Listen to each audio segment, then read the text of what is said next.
बिस्मिल्लाहिर्रहमानिर्रहीम। क्लास 10 का math according to National Book Foundation की जो न्यू बुक है उसके मुताबिक हमने स्टार्ट किया हुआ है।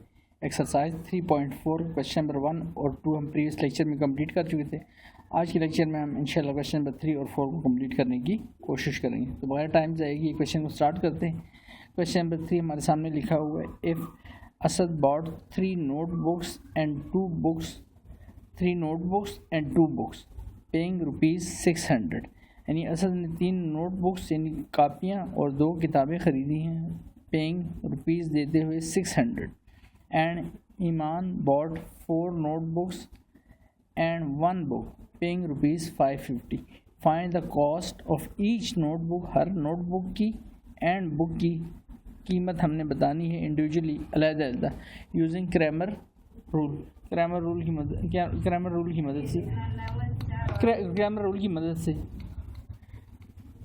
अब सवाल को आगे स्टार्ट करते हैं। इससे आगे यूजिंग क्रैमर रूल, तो जैसे हमें 2 चीज़ें बताएगी, एक नोटबुक है और दूसरी बुक। तो सबसे पहले हम let the notebook equal to x कह देते हैं and let books equal to y की।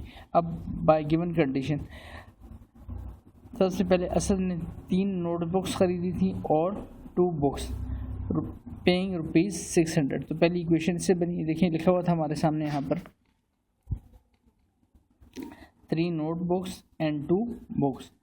किसने? असद ने 3 नोटबुक्स खरीदी थी और 2 बुक्स ₹600 अदा करते हुए। नोटबुक्स को हमने x से डिनोट किया हुआ है और बुक्स को y से। 3 नोटबुक्स है तो 3 मल्टीप्लाइड बाई x हो गया एंड y बुक्स हैं तो 2 बुक्स खरीदी हैं असद ने 2 मल्टीप्लाइड बाई y, तो दोनों का सम, दोनों का एग्रीगेट यानी कुल मिला के जो पैसे दिए दैट इज़ 600। तो पहली इक्वेशन बनी है हमारे पास। और ईमान ने क्या किया था, ईमान ने 4 नोटबुक्स खरीदी थी, ये लिखा हुआ है। फिर से दोबारा से आपसे पढ़वा रहा हूँ ताकि आपको इक्वेशन बनाने का तरीका आ जाए। बेसिकली इक्वेशन बनाना ही बेसिक काम है, बाकी तो फिर ग्रामर रूल इंशाल्लाह आपने पिछले लेक्चर में भी देखा हुआ है, कोई मसला नहीं रहेगा ज़्यादा आपके लिए। 4 नोटबुक्स एंड 1 बुक पेइंग ₹550। यानी ईमान ने जो है 4 नोटबुक्स खरीदी हैं और 1 बुक खरीदी। तो 4x हो गया क्योंकि नोटबुक्स को हमने x से डिनोट किया हुआ है, और 1 बुक तो 1 बेशक साथ में लिख लें, जस्ट y लिख लें, एक ही मतलब होगा इसका, इक्वल टू 550। तो हमारी दूसरी इक्वेशन बनी। अब जैसे हमें क्वेश्चन में कहा गया है, बाउंड किया गया कि किस मेथड से हमें सॉल्व करना है इसको, यूजिंग क्रैमर रूल। तो क्रैमर रूल की मदद से हम इसको सॉल्व करते हैं क्वेश्चन को। तो सबसे पहले प्रीवियस लेक्चर की तरह the matrix form of the above system, इसकी मैट्रिक्स फॉर्म क्या होगी, 3 एंड देन 4। तो ये 3 लिखे एंड 4 एंड देन 2, और यहाँ पर क्वेश्चन कुछ नहीं आता, इट मीन दैट यहाँ पर क्या आ जाएगा 1, और इसको स्क्वायर ब्रैकेट में लिख लेना है। फिर देख लें 3 एंड देन x के नीचे x की वैल्यू लिखनी है, 3 एंड 4। तो 3 एंड 4 लिखा एंड देन आगे गैप देके 2 एंड 1, क्योंकि एक सब कोई कोफिशिएंट नहीं आता, इट मीन दैट यहाँ पे 1 आ रहा है। एंड देन उसके बाद उसको स्क्वायर ब्रैकेट में क्लोज कर दिया, और इससे हमने छोड़ा क्या कुछ था, इस कॉलम में से हमने x छोड़ा था और इस कॉलम में से y। पहले कॉलम में से हमने x छोड़ा तो पहले में जस्ट x लिख देंगे एंड सेकंड में लिख देंगे y, और साथ ही ब्रैकेट डाल देंगे स्क्वायर ब्रैकेट, और इन दोनों के दरमियान कोई नोटेशन नहीं होगी दैट ये ब्रैकेट इस ब्रैकेट से स्क्वायर ब्रैकेट से मल्टीप्लाई हो रही है। और यहाँ पर 2 इक्वलिटी के साइन आ रहे हैं, जस्ट एक इक्वलिटी का साइन डाल देंगे और इस वैल्यू को जस्ट लिख देंगे 600 एंड दिस इज़ 550, और उसके स्क्वायर ब्रैकेट में लिख देना इसको। अब जो पहली ब्रैकेट है प्रीवियस क्वेश्चन की तरह हम इसको सबसे पहले नाम देते हैं। प्रीवियस लेक्चर में जो हमने क्वेश्चन सॉल्व किया था उसका हवाला दे रहा हूँ आपको। तो लेट ए इक्वल टू, इसको फिर से हम नाम देते हैं मैट्रिक्स ए का, एक्स एंड वाई की मैट्रिक्स को हम नाम देते हैं एक्स एंड वाई का, और लास्ट 600 एंड 550 वाले स्क्वायर ब्रैकेट्स को हम नाम दे देते हैं दैट इज़ बी का। अब सबसे पहला काम हमारा नाउ ए का डिटर्मिनेंट सॉल्व करना है। तो जो ए मैट्रिक्स हमारे पास आई दैट इज़ 3 2 4 एंड 1, तो इस पर यहाँ पर मॉड डाल देंगे और ये मैट्रिक्स यानी स्क्वायर ब्रैकेट का साइन हट जाएगा। तो देखिए 3 4 2 एंड 1 हमने लिखा और इसमें मॉड डाल दी, मीन इसका डिटरमिनेंट ले लिया। अब इसको सॉल्व करेंगे जैसे मैंने प्रीवियस लेक्चर में भी आपको बताया था। फर्स्ट यहाँ से इस डायगोनल को मल्टीप्लाई करेंगे तो 3 1 जा 3 हो गया, और सेकंड डायगोनल को मल्टीप्लाई करने से पहले दरमियान में कौन सा साइन डालेंगे, माइनस। 4 2 जा 8, तो 3 - 8, 3 प्लस की वैल्यू माइनस का 8 है, तो 3 - 8 तो माइनस की वैल्यू बड़ी, तो माइनस का साइन भी साथ आएगा, तो ए मॉड की वैल्यू आई हमारे पास -5। अब ए मॉड का आंसर प्रीवियस लेक्चर में बता चुका हूँ कि ए मॉड का आंसर कभी भी 0 नहीं आना चाहिए। अगर आपका ए मॉड का आंसर 0 आ जाता है तो सोल्यूशन पॉसिबल नहीं होगा, लेकिन चूँकि ए मॉड का आंसर हमारे पास नॉट इक्वल टू 0 आया, बेशक माइनस में आंसर आ जाए लेकिन 0 नहीं आना चाहिए। सो सोल्यूशन इज, तो ये लाइन लिख लिया करें, सो सोल्यूशन इज़ पॉसिबल, इसका सोल्यूशन पॉसिबल यानी एक्स और वाई की वैल्यूज डेफिनेटली फाइंड होंगी। अगर ये मॉड 0 हो जाए तो आगे आप लिखेंगे solution is not possible, so solution is possible. Cramer rule में भी और मैट्रिक इन्वर्जन में भी दोनों में इस चीज़ का ख्याल रखना, अगर ए डिटर्मिनेंट की वैल्यू आपकी 0 आ जाती है तो क्वेश्चन वहीं पर फिनिश हो जाएगा, आगे सॉल्व नहीं होगा। नाउ अब आते हैं ए एक्स कैसे बनाएंगे। जो ए मैट्रिक्स थी हमारी, इसके सबस्क्रिप्ट में हम यहाँ पर एक्स लिखेंगे और ये एक्स की वैल्यू थी, सामने आपके नजर आ रहा है दैट इज 3 और 4, ये एक्स की वैल्यू। ए के साथ एक्स लिखने का मतलब ये होता है कि एक्स की वैल्यू हम हटा देंगे और यहाँ पर जो राइट हैंड साइड पर मैट्रिक्स पड़ी थी 600 और 500, ये 600 और यहाँ पर 550, यहाँ पर इसी जगह 600 और 550 इसी जगह पर रिप्लेस हो जाएगा। तो यहीं पर यहाँ यही कुछ यही हुआ है। यहाँ पर देखें ए एक्स लिखने का मतलब ये है कि एक्स वाले कॉलम की वैल्यूज हम हटा देंगे और वहाँ पर कौन सी वैल्यू शिफ्ट होंगी, ये जो वैल्यूज सामने पड़ी 600 और 550, किसकी जगह पर 3 और 4 की 2 और 1 वाई की वैल्यूज तो एज इट इज़ लिखी रहेंगी। अब इसके बाद इसका डिटर्मिनेंट लेते हैं, ए एक्स का डिटर्मिनेंट लिया इक्वल टू, तो बस इस वैल्यू को डिटर्मिनेंट सिर्फ हमने लिख दिया 600 550 2 और 1, 600 550 2 और 1। तो पहले इस डायगोनल से मल्टीप्लाई करेंगे 600 इंटू 1 तो 600 हो गया, एंड देन 550 इंटू 2 तो वैल्यू हो गया आपके पास 1100, तो 600 माइनस 1100 दिस इज माइनस 500, तो ए एक्स मॉड यानी ए एक्स डिटर्मिनेंट की हमारे पास ये वैल्यू आ गई। अब यही प्रोसीजर हम रिपीट करेंगे, अभी लिखेंगे ए वाई, तो एक्स की वैल्यूज वापस रिप्लेस कर देंगे जो कि ए मैट्रिक्स में लिखी हुई थी दैट इज 3 और 4। अब ये वाली वैल्यू जो 2 और 1 है इनको हटा देंगे और इसी जगह हम रिप्लेस कर देंगे 600 और 550। तो नेक्स्ट पेज एक कुछ करते हैं, देखें तो ए वाई फाइंड करने के लिए 3 और 4 को हमने रिप्लेस कर दिया एक्स की वैल्यूज़ को और वाई की वैल्यू को एलिमिनेट करके उसकी 600 और 550 लिखे। 600 550 कहाँ से आ रहा है, 600 और 550 ये जो लिखा हुआ है हमारे पास राइट हैंड साइड पे जो वैल्यू थी वो वैल्यू हम रिप्लेस कर दिए।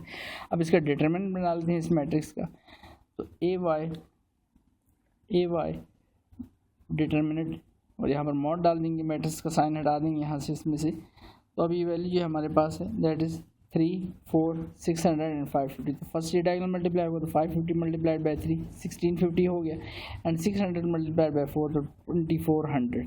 अब 1650 प्लस ये माइनस का 2400, तो माइनस की वैल्यू बड़ी है तो 1650 में से माइनस 2400 माइनस कर दे तो माइनस 750 हमारे पास आंसर आ गया। ए वाई डिटर्मिनेंट का आंसर आ गया हमारे पास। ना हमने तो एक्स और वाई की वैल्यूज फाइंड करनी थी जिसको हमने शुरू में एक्स और वाई लेट किया था, तो एक्स मॉड की सॉरी एक्स की वैल्यू कैसे फाइंड होगी, ए एक्स का डिटर्मिनेंट बाई ए का डिटर्मिनेंट। तो ए एक्स डिटर्मिनेंट की वैल्यू क्या आई थी हमारे पास, आप देख सकते हैं एक्स डिटर्मिनेंट की वैल्यू हमने फाइंड की थी -500 और ए डिटर्मिनेंट की वैल्यू क्या थी दैट इज़ 5। तो -500 डिवाइड बाई 5 करेंगे तो हमारे पास एक्स की वैल्यू आ जाएगी। बिल्कुल सिंपल सा ग्रामर रूल है। तो A X determinant by A determinant, तो -500 बाई -5, सबसे पहले माइनस साइन से कैंसिल आउट हो जाएगा, एंड 5 1 ज़ा 5 और साथ में 2 0 आ गए तो ये वैल्यू आ गई हमारे पास दैट इज़ 100। तो एक्स का आंसर हमारे पास आ गया 100। सिमिलरली वाई की वैल्यू फाइंड करें तो ए वाई का डिटर्मिनेंट, तो ये ए वाई का डिटर्मिनेंट आपके सामने -750 बाई ए डिटर्मिनेंट आप यहाँ से भी देख सकते हैं क्या वैल्यू थी -5, अगर चाहें तो दोबारा से यहाँ से देख लेंगे ए डिटर्मिनेंट की वैल्यू क्या है हमारे पास दैट इज़ -5। तो -750 को डिवाइड करते हैं बाय -5 से, सबसे पहले माइनस साइन से एलिमिनेट हो गया, एंड देन 5 1 ज़ा 5 तो कितने कैरी हुए 2 कैरी हुए, तो 5 5 ज़ा 25 और साथ में 0, तो हमारे पास y की वैल्यू आई दैट इज़ 150। अब अगर आपको याद हो हमने नोटबुक को किससे नोट किया था x से, so each notebook cost equal to x, and x की वैल्यू क्या आई हमारे पास, एक्स की वैल्यू भी हमने फाइंड की, क्या वैल्यू आई थी एक्स की दैट इज़ 100। तो ₹100 की एक नोटबुक यानी कापी पड़ रही है, एंड ईच बुक कॉस्ट और हर किताब जो है दैट इज़ उसको वाई से नोट किया था रुपीज़, तो अभी वाई की वैल्यू फाइंड हुई, क्या वैल्यू फाइंड हुई दैट इज़ 150, तो ₹150 इसकी वैल्यू आ गई। और ये हमारे पास किसकी वैल्यू थी एक्स दैट इज़ नोटबुक की वैल्यू थी, यहाँ पर हमने लिखी। तो इस तरह से हमारा क्वेश्चन कंप्लीट हुआ। उम्मीद है क्वेश्चन आपको अच्छे से समझ आया होगा, फिर भी कुछ चीज़ क्लियर ना हो जैसे हर वक्त मैं आपको कहता हूँ तो आप कमेंट करके उसके मुतालिक पूछ सकते हैं।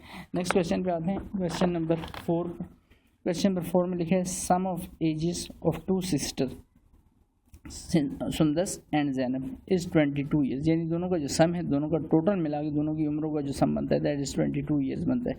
If Sundas is 1 years older mean Sundas जो है 1 साल बड़ी है किससे, then twice the age of Zainab, यानी जैनब की एज को अगर ट्वाइस किया जाए तब भी सुंदस की उम्र उससे क्या है 1 साल ज़्यादा है, यानी जैनब की उम्र को 2 से मल्टीप्लाई कर दें तब भी जैनब उससे फिर भी 1 साल बड़ी होगी। ये कहने का मतलब है इस लाइन का। इसमें find the ages of both the sister by using matrix inversion method. अब क्रैमर रूल से काम नहीं चलेगा बल्कि मैट्रिक इन्वर्जन से इस क्वेश्चन को सॉल्व करेंगे जैसे हमें कहा गया था प्रीवियस लेक्चर मैंने आपको था कि किसी क्वेश्चन में उसने मेंशन नहीं किया तो फिर आपकी चॉइस है, आप बेशक क्रैमर रूल से कर लें बेशक मैट्रिक्स इन्वर्जन से, लेकिन जब उसने कहा हो क्वेश्चन फिर आपने उसी मेथड पे ही अप्लाई कर क्वेश्चन को सॉल्व करना है। मैट्रिक्स इन्वर्जन से हमने इंडिविजुअली ज़ैनब की और सुंदस की दोनों की एजेस सेपरेटली फाइंड करनी। तो क्वेश्चन पे आते हैं। सबसे पहले हमें दो सिस्टर्स हैं, एक सुंदस और दूसरी ज़ैनब। सुंदस को हम एक्स से डिनोट कर लेते हैं age of Sundas, and Zainab की एज को हम वाई से डिनोट करते हैं। दोनों का जो कंबाइंड एजेस का सम आ रहा है दैट इज़ 22। तो पहली इक्वेशन तो बहुत सिंपल सी है, x plus y equal to 22। तो ये काम प्रोसीजर स्टार्ट करते हैं। यहाँ पर देखिए क्वेश्चन नंबर 4, जैसे मैंने आपको let the age of Sundas equal to x के and let the age of Zainab equal to y के। तो by given condition sum of the ages of sister Sundas and Zainab, तो sum of ages mean x plus y equal to 22। तो पहली equation आ गई। अब दूसरी equation में द एज ऑफ, पहले मैं उस लाइन पढ़ देता हूँ फिर आप क्वेश्चन यहाँ से लाइन इस इक्वेशन समझाता हूँ। यहाँ पर if Sundas is 1 years older, यानी सुंदस जो है 1 साल बड़ी है किससे, then twice the age of Zainab, यानी ज़ैनब की एज को ट्वाइस कर दी जाए, दुगना भी कर दी जाए, 2 से मल्टीप्लाई कर दी जाए, तब भी ज़ैनब जो है वो 1 साल छोटी रहेगी, यानी सुंदस जो है 1 साल बड़ी है उससे। ठीक, तो इसको करेंगे कैसे। सुंदस की एज को आपके सामने हमने किससे नोट किया हुआ एक्स, तो मैं लिखता हूँ यहाँ पर एक्स। बाकी चीज़ें मैं आपके सामने यहाँ से यहाँ इस पर हाथ रख लिया मैंने, और यहाँ पर इस पर भी हाथ रख सकता हूँ, इस वाई पे भी, सॉरी 2 पे। तो अब देखिए एक्स लिख दिया मैंने, ठीक है, ये एक्स लिख दिया, इस तरह कर लेता हूँ एक्स, और दूसरी तरफ लिख दिया वाई। एक है सुंदस की एज और वाई है ज़ैनब की एज।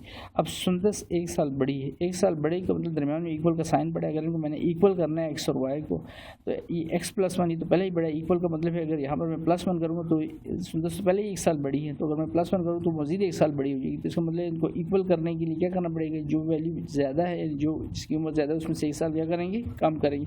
तो चूँकि सुंदस को हमने एक्स से डिनोट किया तो इसमें से एक क्या कर देंगे, एक्स में से 1 यानी 1 ईयर माइनस कर देंगे। और साथ ही दूसरी बात भी कही थी, twice the age of Zainab, यानी ज़ैनब की एज को अगर 2 से मल्टीप्लाई भी कर दें तब भी सुंदस 1 साल बड़ी है। तो ज़ैनब की एज को हमने वाई से डिनोट किया हुआ है, और उसकी उम्र को हम 2 से मल्टीप्लाई कर दें तब भी ज़ैनब 1 साल बड़ी है। तो ज़ैनब में से 1 साल कम करेंगे, सॉरी सुंदस में की उम्र में से एज में से 1 साल कम करेंगे, और ज़ैनब की एज को 2 से मल्टीप्लाई करेंगे, तब जाके दोनों आपस में क्या हो जाएंगी, इक्वल हो जाएगी। तो ये हमारी इक्वेशन बन गई। उम्मीद है आपको फिर से अच्छे समझ आएगी। अगर नहीं समझ मैं दोबारा से एक्सप्लेन करने की कोशिश करता हूँ। सुंदस जो है 1 साल बड़ी है अपनी बहन से, अगर उसकी उम्र को 2 से मल्टीप्लाई, ट्वाइस मीन 2 से मल्टीप्लाई भी कर दीजिए, तो हमने ज़ैनब की एज को 2 से मल्टीप्लाई कर दिया। सुन चूँकि 1 साल बड़ी, तो आपने प्लस नहीं करना उसमें से, बल्कि आपने क्या करना है, उसमें से 1 साल माइनस करना है। या फिर आपने अगर ये -1 इधर नहीं लिखना, तो सुंदस की एज को एक तरफ रखना है, ज़ैनब की एज को 2 से मल्टीप्लाई करना है, और 1 इसमें ऐड करना है, तब ये सुंदस की इक्वल आ जाएगी। या फिर दूसरी सूरत में ज़ैनब की एज को 2 से मल्टीप्लाई करें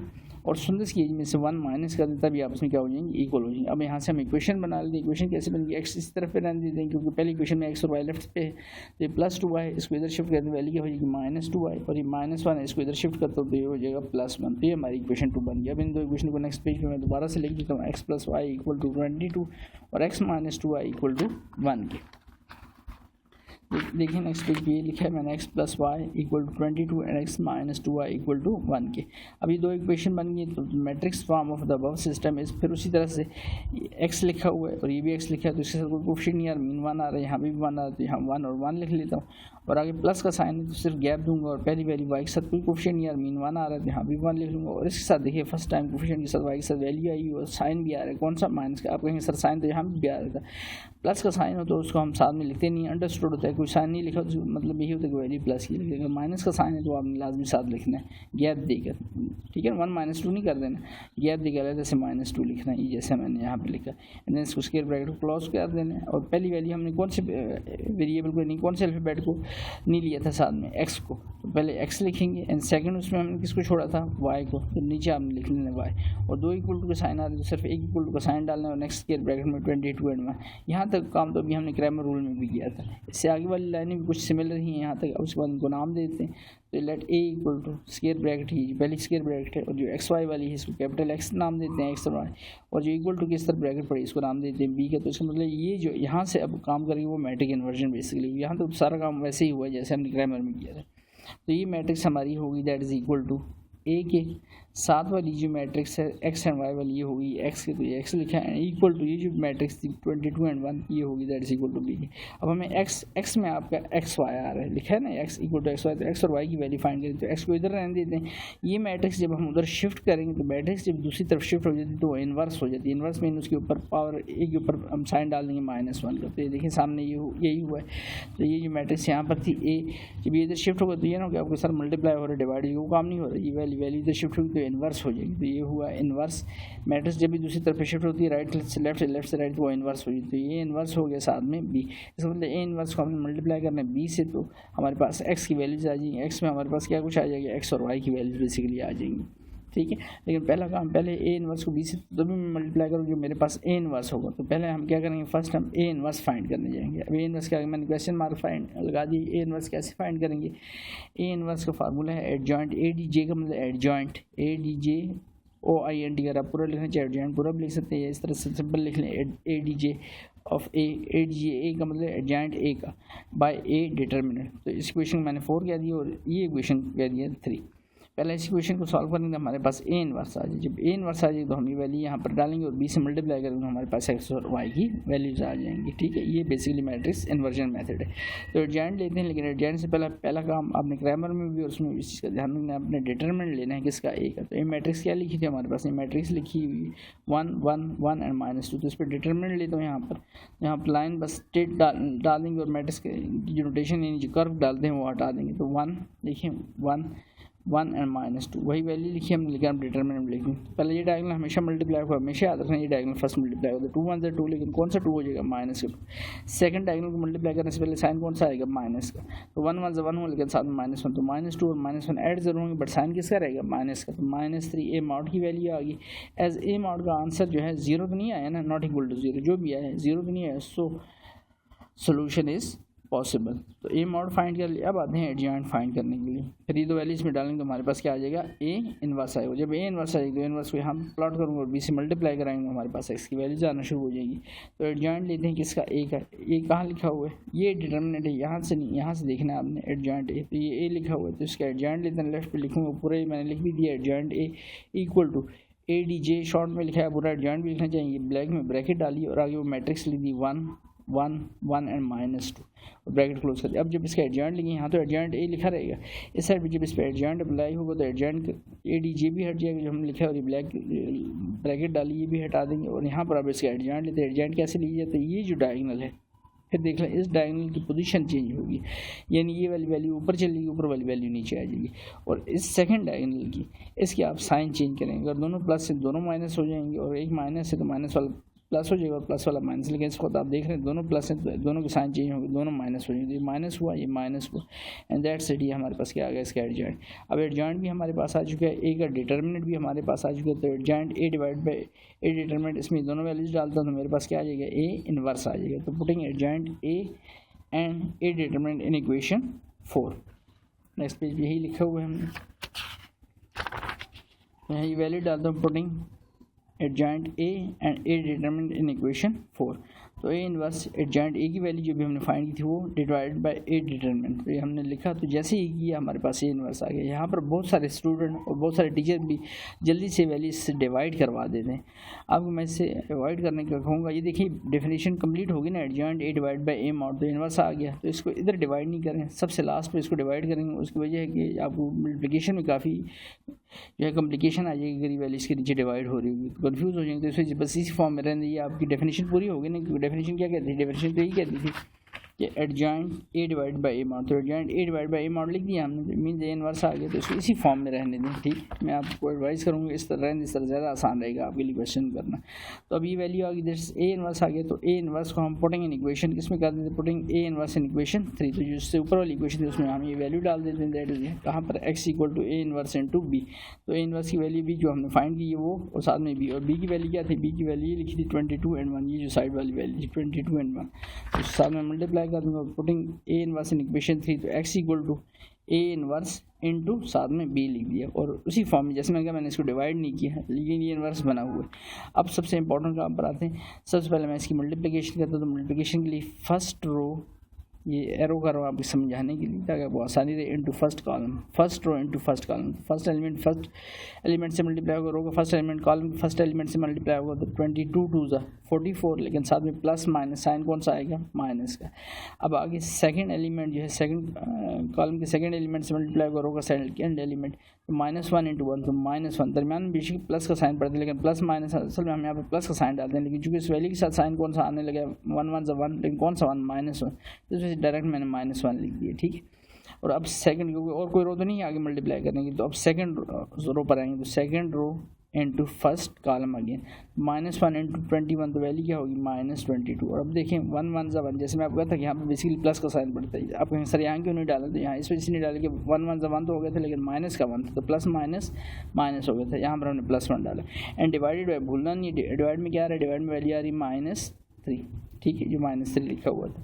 अब -44 और -1 ये हो गया -45, एंड -22 + 1 ये हो गया -21, डिवाइड बाय -3। अब इस -3 से हम इस वैल्यू को इंडिविजुअली, हर वैल्यू को, दोनों वैल्यूज़ को अलग-अलग डिवाइड कर देते हैं। -45 बाय -3 एंड -21 बाय -3, तो माइनस साइन से कटा, एंड 3 1 = 3, 3 1 = 3, 1 कैरी हुआ, 3 5 = 15, तो एक वैल्यू 15 आ गई। यहाँ पर फिर माइनस साइन से कटाएँ, 3 1 = 3, 3 7 = 21, तो यहाँ पर 7 आ गया। डिवाइजर में चूँकि दोनों के 1 आ रहा है, 15/1 7/1, तो 1 लिखने की जरूरत आपको नहीं है अगर डिवाइजर में 1 आ रहा है, तो 15 और 7 आंसर आ गया। अभी कैपिटल एक्स लिखा था, तो कैपिटल एक्स किसके इक्वल था, अगर हम निकाल करें तो कैपिटल एक्स इक्वल था मैट्रिक्स एक्स और वाई की, तो अब इसकी जगह मैट्रिक्स एक्स और वाई इसकी जगह लिख देता हूँ। तो यहाँ पर 2 मैट्रिक्स हैं, दोनों में एक कॉलम है और 2 रोज हैं, तो बाय इक्वेटिंग मैट्रिक्स तब इक्वेट होती है एक दूसरे की जब उनके ऑर्डर सेम होता है। देखिए दोनों में एक रोज है और दोनों में 2 कॉलम है, तो इक्वेट हो सकती है आपस में। तो एक्स की वैल्यू इक्वल टू आ गई दैट इज 15 के, एंड y की वैल्यू आ गई दैट इज इक्वल टू 7 के।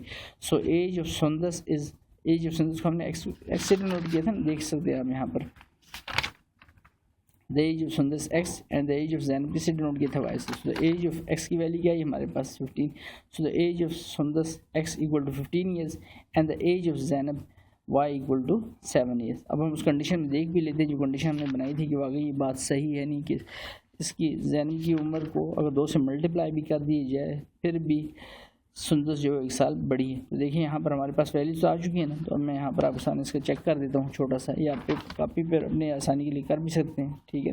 2 चेक थे कि दोनों की एजेस का सम 22 बनता है, तो दोनों की एजेस का सम करते हैं 15 + 7 तो 20, सम किया था हमने the ages of sum of both the sisters Zainab and Sundas, तो 15 + 7 कितना हो रहा है, दैट इज 22। एक चेक तो ये हो गया पहली इक्वेशन का। दूसरी इक्वेशन को अगर चेक करना चाहिए तो मैंने लिखा था 15, ठीक है ना। सुंदस की एज क्या आई है आपके सामने 15 आई, तो 15 - 1 करते हैं, और जैनब की एज क्या है, जैनब की एज 7 है और उसको 2 से मल्टीप्लाई करते हैं, तो मैंने आपको जब जाके ये इक्वेशन बराबर होंगी 15 - 1 14 एंड 2 7 = 14। तो दूसरी इक्वेशन भी आपकी देखिए जो हमने बनाई थी वो भी इक्वल आ रही है, तो इसका मतलब हमने जो वैल्यूज़ फाइंड की थी आपको चेक सिर्फ बताया कि आप जहन में अगर कोई शक आ रहा हो किस तरह से चेक किया जा सकता है सवाल को, तो भी आपको बता दिए। तो इस तरह से हमारे क्वेश्चन कंप्लीट होता है। उम्मीद है मैट्रिक इन्वर्जन का, ग्रामर रूल के दोनों क्वेश्चन आपको अच्छे समझ आए होंगे, और फिर भी कुछ चीज़ क्लियर ना हुई तो आप कमेंट करके पूछ सकते हैं। और वीडियो अच्छी लगी हो तो चैनल को सब्सक्राइब करें, बेल आइकन प्रेस करें ताकि आने वाली वीडियोज़ के नोटिफिकेशन आप लोगों को हर वक्त मिल सके। शुक्रिया।